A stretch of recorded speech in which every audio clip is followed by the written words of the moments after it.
we want to determine or develop the graph of secant of x, starting with the graph of cosine of x.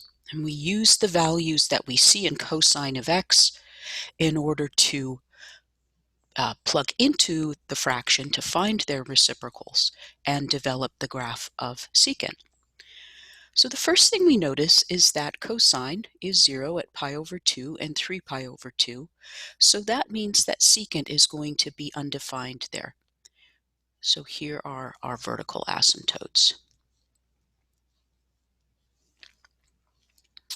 We also notice that cosine is 1 here and here at 0 and 2 pi, and the reciprocal of 1 is just 1.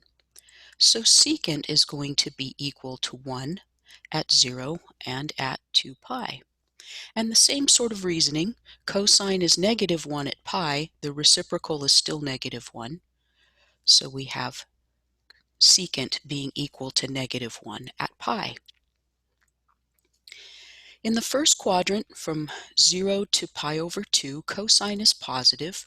It's going from 1 to 0, which means that the reciprocal goes from 1 to positive infinity.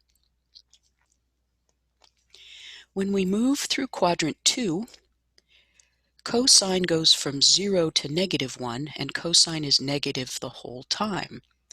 So that means that secant is coming up from negative infinity and heading towards negative 1.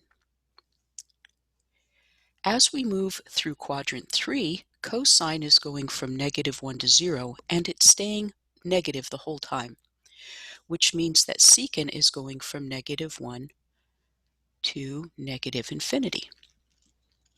And then as we move through quadrant 4, cosine is going from 0 to positive 1. It's positive the whole time, which means that secant is coming down from positive infinity to 1. So let's see what we have here. We have one whole copy of secant over from 0 to 2 pi, so its period is 2 pi, just like cosines. What's interesting is that secant has this gap from negative 1 to 1. There are no values of secant between negative 1 and 1, and that's because cosine runs from 1 to negative 1 and back again, and all of those values, when they go to the reciprocals, become bigger than 1. So one of the things you can do, this is the graph that you need to know, but one of the ways that can help you remember what the graph of secant is to lightly draw in the graph of cosine. This is just for development, not for what you leave in for your actual graph. And then you see where cosine is 0, you draw in the asymptotes. And where cosine is 1, at 0, you draw up to the vertical asymptote.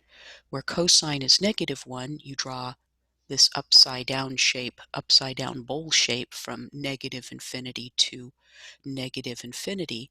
And then you draw from this asymptote to 1, you draw this part. So think of flipping this point to an asymptote, and then this part flips up that way.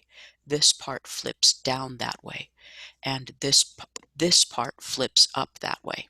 So in your final graph, you don't want to leave the graph of cosine in there, but you can draw it in lightly to help you remember.